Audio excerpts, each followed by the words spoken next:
So today we will see conductors. Most of the people keep asking this topic, so I'm trying to do this explicitly. So conductors. So what is a conductor? The material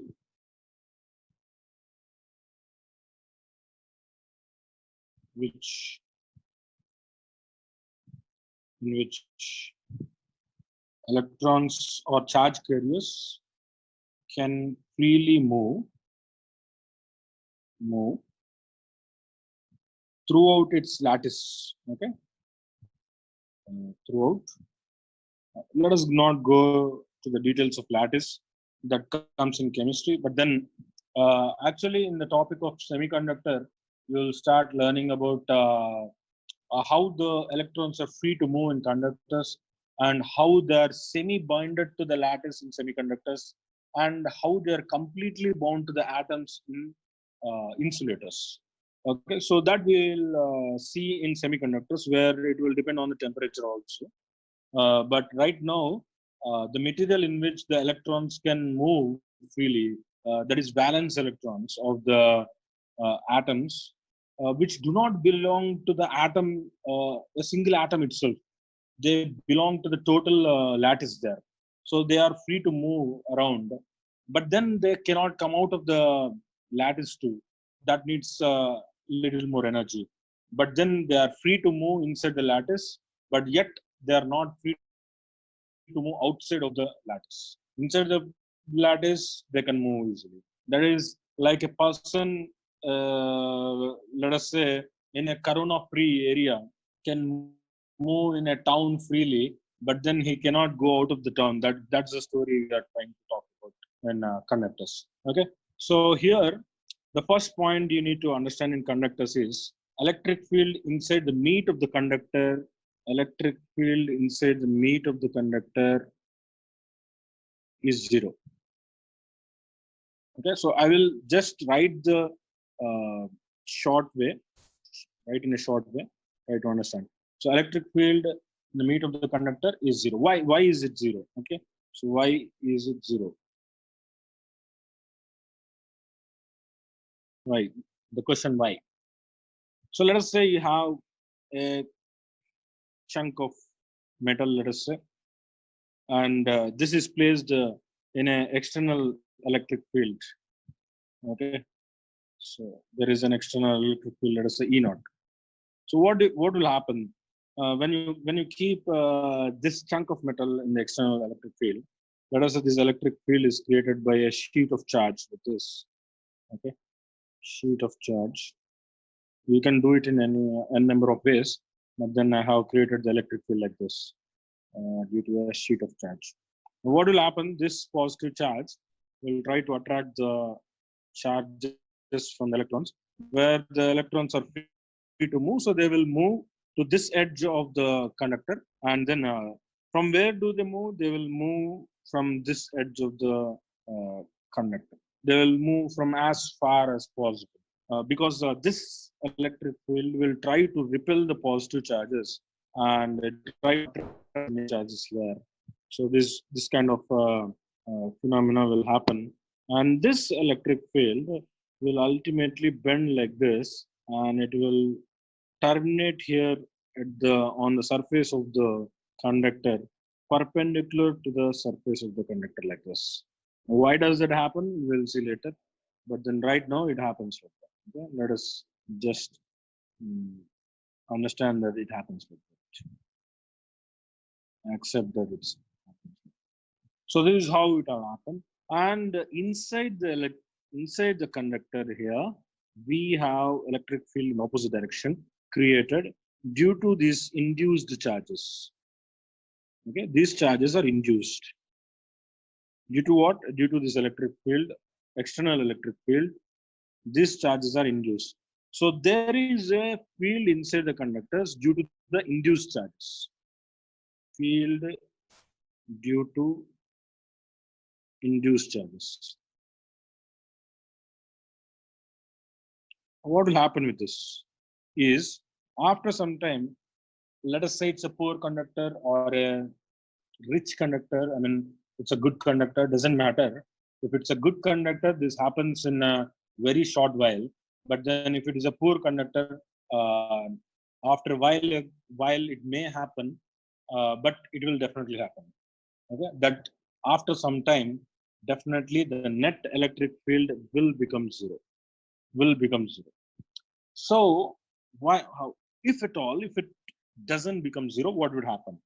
If it doesn't become zero, then this established our outside electric field, the external electric field which we have applied, will try to move the electrons in this direction, many more electrons like this. And this will keep on happening till that point of time that this electric field is, the external electric field is trying to pull the electrons in this way, and the electric field which is created inside the conductor due to induced charges is trying to pull the electron in this way. And this keeps happening till that point that the electron is no more capable of moving. When does this happen? When the net force on the remaining electrons of the conductor becomes zero.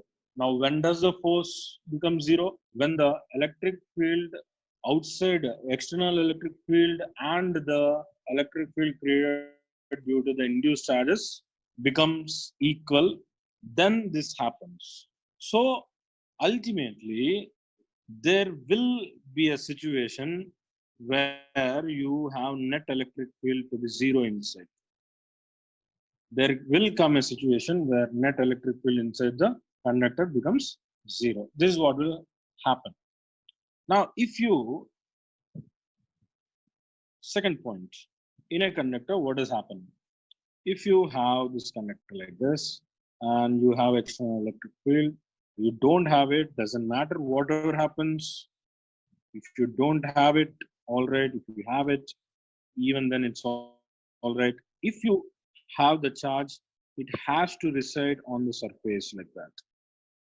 And if you draw a Gaussian surface like this, Gaussian surface like this, the charge enclosed by this has to be zero. Now, why the charge enclosed has to be zero? Because we have accepted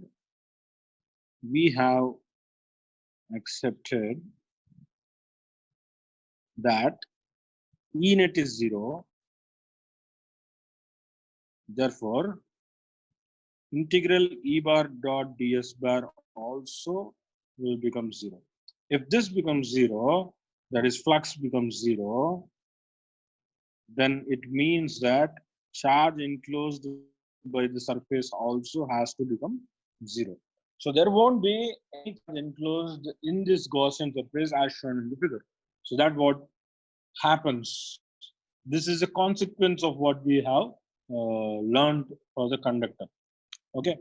Now then, so this is a consequence of the properties of the conductor. You can say. Now then, the third point. Any charge has to reside on the surface. Now again, why it has to reside on the surface? Why can't it be inside the conductor? The same thing again. Okay.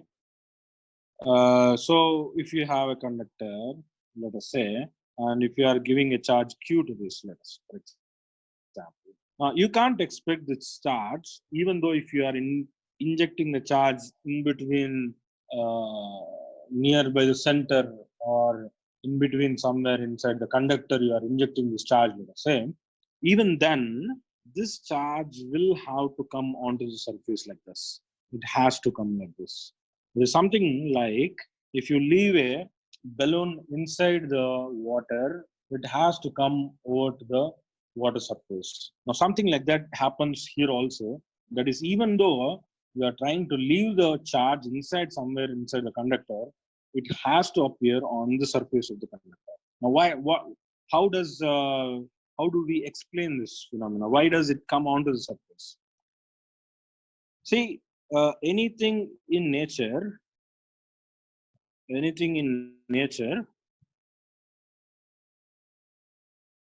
if left to do as per its wish, then it will arrange its components such that potential energy is minimum. Now, this is only when you allow it. If you don't allow it, no, this is not possible. So, what do you mean by that? Okay, let us try to just see this quickly. Suppose you have a charge Q1 here and you have a charge Q2 here like this at a distance R, let us say. You leave them, what would happen? They will move away, and you can see that right now the potential energy is KQ1, Q2 by R, and when they move away from each other, if you leave them, then they will move away from each other, and R increases, and therefore the potential energy decreases. So this happens naturally. In nature, this keeps happening. The potential energy of any system has to keep decreasing. That's what will keep happening. So for that to be true, the charge has to come over to the surface. Now you can take a small example over this. Why? How can you say that? How can you say that for sure? I cannot prove you mathematically, but then definitely I can verify this. For example, you have a non-conductor, let us say, okay, non-conductor and a hollow sphere, and you have a non-conductor solid sphere. Now, if you have charge like this over the surface, because it's a hollow sphere, obviously charge has to be on the surface, and you know the self energy of this is q square by 8 pi epsilon naught r, if you remember this. And here you have 3 by 20 times q square by pi epsilon naught r. So you can see this. Which one has more potential energy? This is it. This is what we have more potential energy. This is approximately 0.125 here, 1 by 8. And what would be this 0.6? Sorry, 0.15, isn't it? 0.15 times q squared by pi epsilon naught r. So which one is larger? This one is larger. So when the charges are like this, that is, as they are spread on a solid sphere, then the potential energy will be higher than they are spread on a hollow sphere. So now you can see why the charges have to appear on the surface. So that becomes imminent. Okay, that becomes imminent. Now, one more thing. The whole conductor, okay, so that piece or metal, whatever you're talking about, the whole material has to be equipotential. Now, this is self-explanatory. Why is this that? Because if you are let us take 2 points A and B here like this. Now, if you say that VA is not equal to contradiction, okay, let us prove it with contradiction. VB, then you are supposed to have some electric field from A to B. That is integral E bar dot dr bar cannot be 0. But you know that electric field inside a conductor is 0. So therefore, integral E bar dot dr bar has to become 0, and therefore VA has to become equal to VB. No way. We can't do anything. The potential has to be same everywhere inside a chunk of metal, or you can say inside a conductor. That means all the points of the material here are equipotential. It's a conductor. Okay, only in a conductor this is true, not otherwise. Now, fifth point: the electric field has to be perpendicular to the surface where you have charge.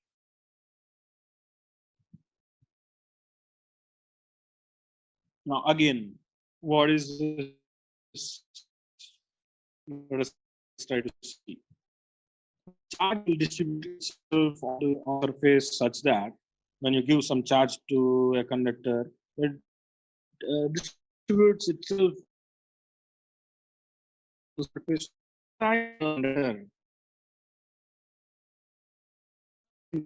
way of distribution.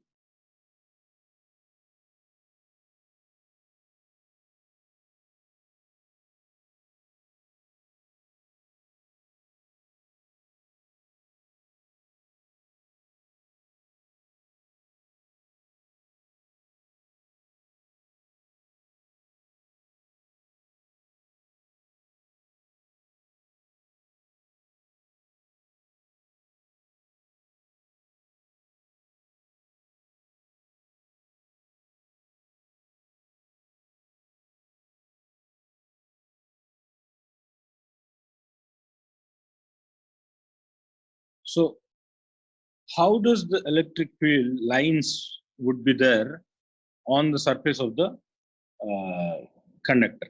Okay, so if you have a conductor, sorry, if we have a conductor and let us say there is some charge distribution over the surface of the conductor like this, which comes onto the surface that we have accepted, that electric field lines would be perpendicular to the surface of the conductor. Now, why would that be happening? Why should be the electric field lines perpendicular to the surface of the conductor? Suppose you have a electric field line which is not perpendicular, but let us say, for example, like this, and making an angle theta. What would it do? It will have a component of electric field in this direction, and due to which what will happen is there will be a potential difference between these 2 points. Okay, there will be a potential difference between those 2 points, which is not acceptable. Delta V is not okay, is not acceptable. Now, why is that it is not acceptable? Because any 2 points on the conductor are supposed to have same electric field. Suppose let us say they don't, then the charges start to move from here to here till the electric field becomes perpendicular to the surface of the conductor. So ultimately, the point is the electric field lines have to be perpendicular to the conductor surface. Okay. Now, let us say case one. Okay, we'll take a case here. We'll keep discussing cases. Okay. Case one. You have a conductor like this and a charge here like this, which will try to pull the charges here like this, and then the positive charges will appear here like this. Now, similar kind of charge distribution you can expect here too. That is, if you have a cavity and you have a charge here, everything is same. The body you have, try to understand that the shape and everything in every sense, these two bodies are same. Okay, so but only difference is you have a cavity in this and you don't have a cavity in this. That's the only difference you have there. Then the charge which gets distributed on the surface will be in every way it will be same. So the way in which charge on the outer surface gets distributed is same. Okay, so that's what you need to take from this slide. Next, suppose if you have a conductor, let us say. Now, in the previous case, here you don't have any charge inside the cavity. Okay, so please be careful.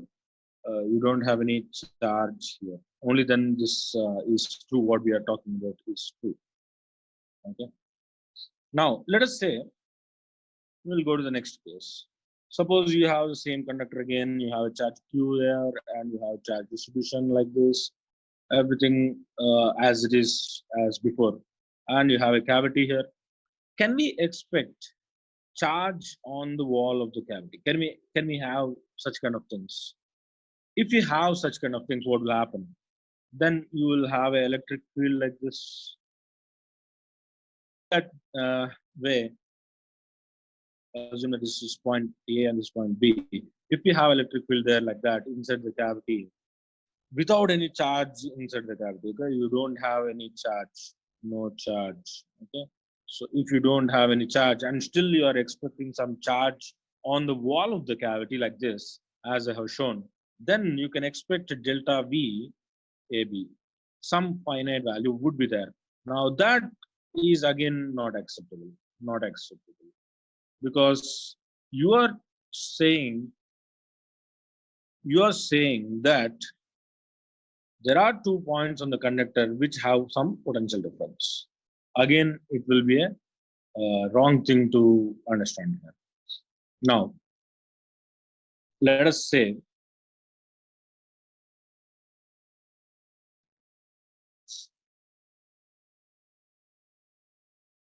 we'll take another slide. Okay. Case 2. Sorry.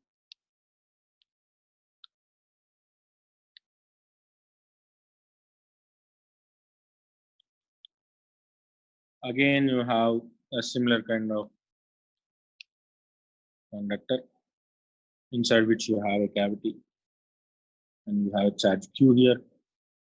Negative charge is spread over here, and the density of the negative charge is lesser here, sparse here. And where did this charge come from? Okay, that's a question we need to answer, right? So when you have a charge inside a cavity, this charge is induced charge, which has come onto the wall of the cavity. From where did this come? From where did this come? Where does this come?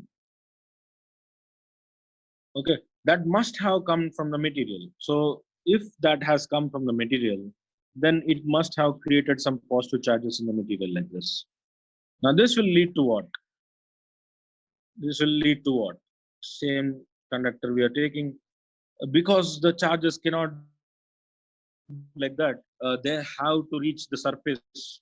Otherwise, the potential energy of the system will be not minimum. Okay, so they have to reach the surface like this, cavity Q, and the charges are present like this. Here you will have the density of the charge will be higher, and this is what will happen. So what can you understand from here? This charge which has come onto the surface was due to the induced charge which has come onto the wall of this cavity. Now after that, if you see, now we'll try to divide this into 2 cases. Okay, 2-1 and 2-2. Okay, so if I move the charge inside the cavity, okay, what would happen if I move the charge inside the cavity? what would happen if I do that? And the case 2 will bring a charge near the conductor, okay, externally. Okay, that is, we will bring a charge near the conductor. Okay, so these two cases let us try to understand in the next slide. So what is the first case? If I move the charge inside the cavity, so the same body again we are talking about. So some charge distribution is there, and we have a cavity, you have each point A, let us say, and point B. Now I am moving the charge which is inside the cavity from point A to point B here like this. What would happen if I do that? If I do that, what would happen? The charge density will increase here like this, and the charge density here will be sparse. But then the outside charge distribution wouldn't change. Outside charge distribution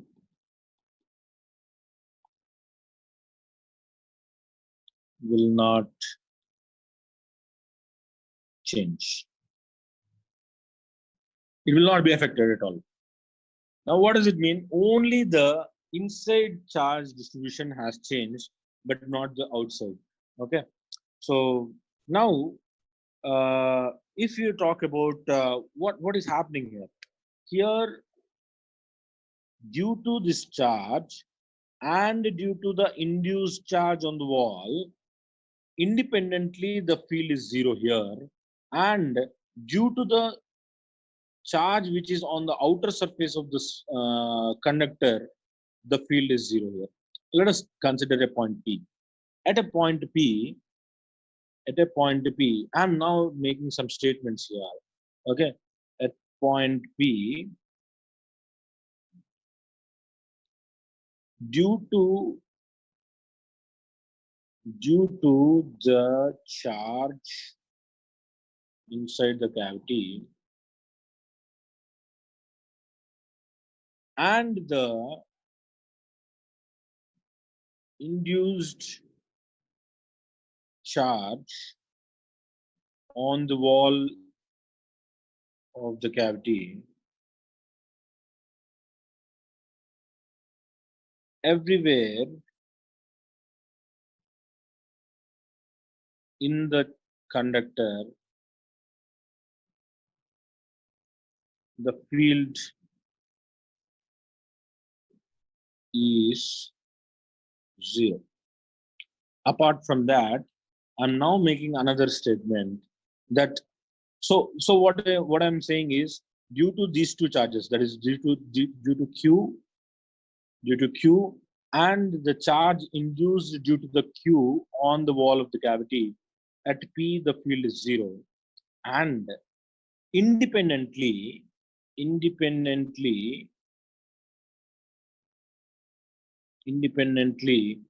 the field is zero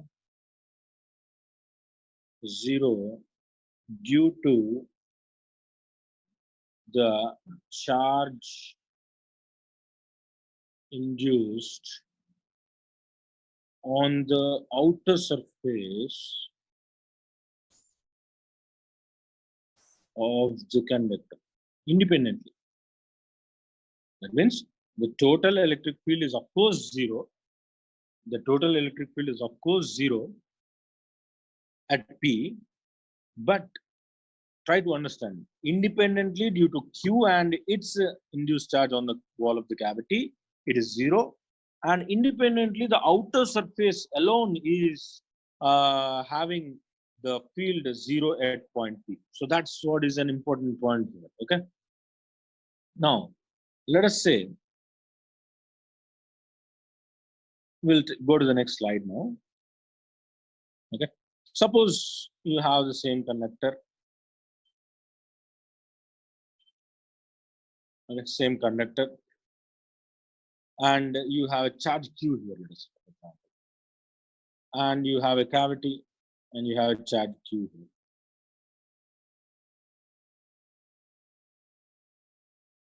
And Here, same kind of conductor, same cavity, same charge placement. Okay, so wherever the charge is there in the previous example, okay, everything is same. Okay, only thing is I'm not putting this charge anywhere. This is not present, not present. Okay, so what would happen to the charge distribution? Here there will be some negative charge coming over here. Okay, and there will be some positive charge coming over here like this. And whereas here you see, due to this there will be charge induced on the outer surface like this. The total charge will be positive, it won't be. And this charge actually magnitude is plus Q. Now here you see, this distribution is not disturbed. That is, the charge distribution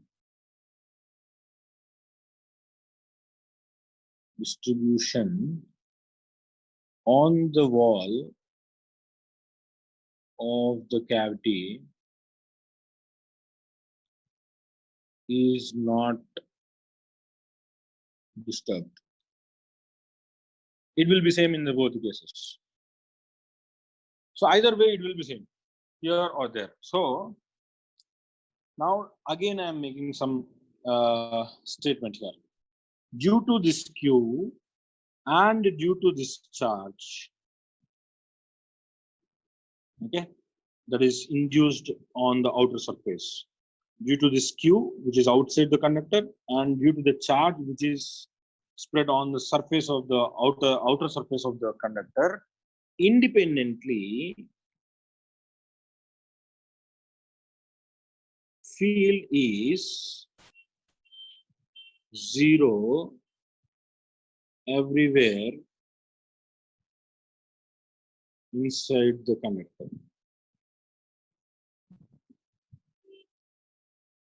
Okay, so that means due to the charge induced on the outer surface of the conductor and due to this charge Q, independently at this point the field is zero. Apart from that, due to this Q and due to this charge, independently the field is zero. Ultimately the total field is zero there. Okay. Now let us take a sphere. Okay, uniform charge distribution. And let us have a cavity here. And let us have a charge Q here. Now what would happen? There will be some charge distribution over here like this. Like this. And of course, there will be a uniform charge distribution on the surface.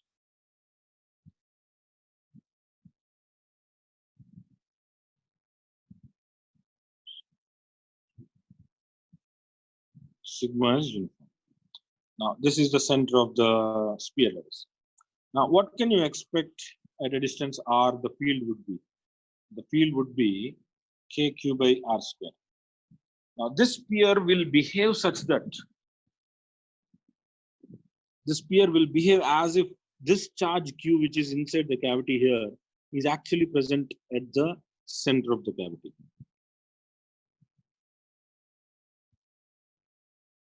Okay.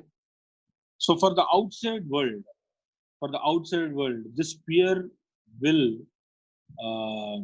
show that the charge is present at its center, but actually which is not.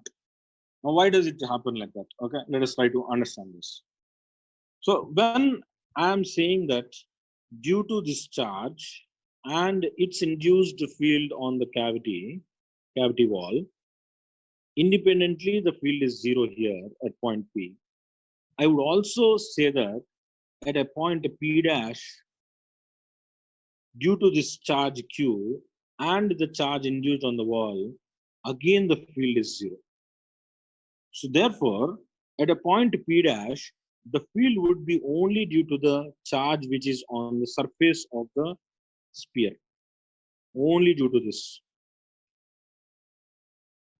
only due to this. Okay, I think it's amply clear that why this sphere is behaving like this. Because due to the charge which is inside the cavity and the wall, induced charge on the wall of the cavity, independently the field is zero everywhere in the space. This is a very important statement which I'm making. Now, again, one more thing, a proposition I will make here, that the center of this negative charge, which is induced on the wall of the cavity, is actually overlapping over this charge.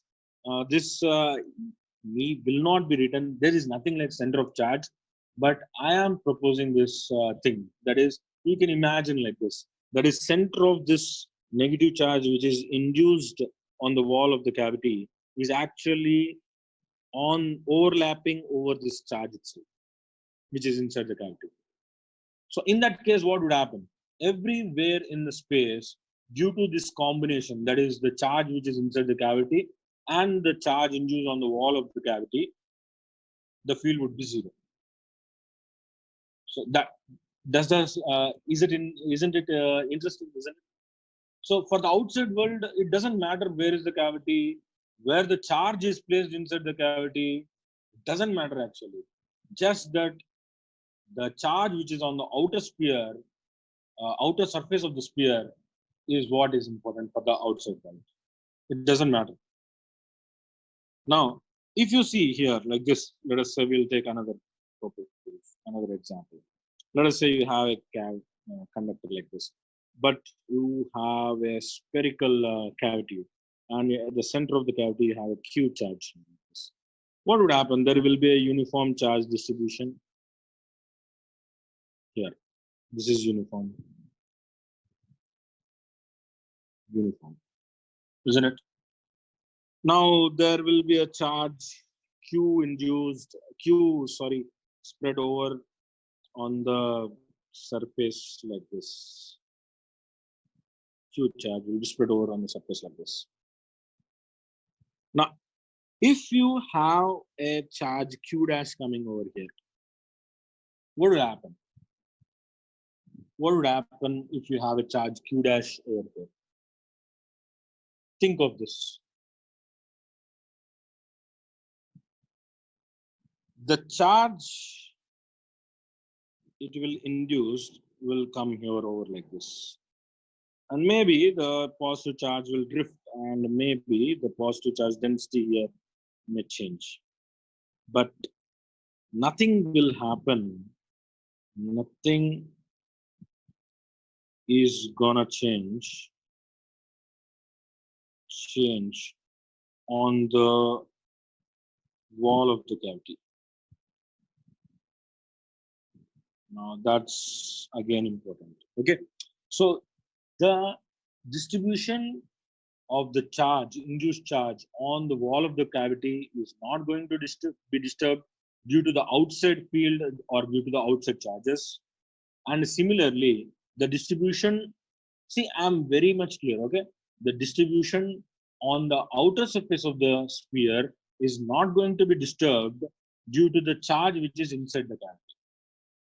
Only the distribution I'm saying. See, whatever charge you have inside the cavity, the same charge is going to appear on the outer surface of the sphere or the conductor. That's fine and accepted. But then the distribution I'm talking about, the distribution is not affected. Suppose a similar kind of conductor you have, and you give a charge Q to this. Okay. Uh, let me take a different diagram. Suppose you take a similar kind of conductor and you give a charge Q to this, or you take a similar kind of conductor, you keep a charge Q here inside the cavity. The distribution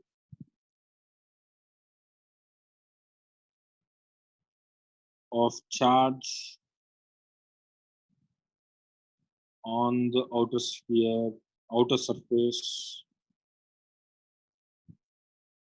is same. Okay, so that must be very much clear here. So let us stop this lecture here. If you have any doubts, you can post them in the comments. Okay.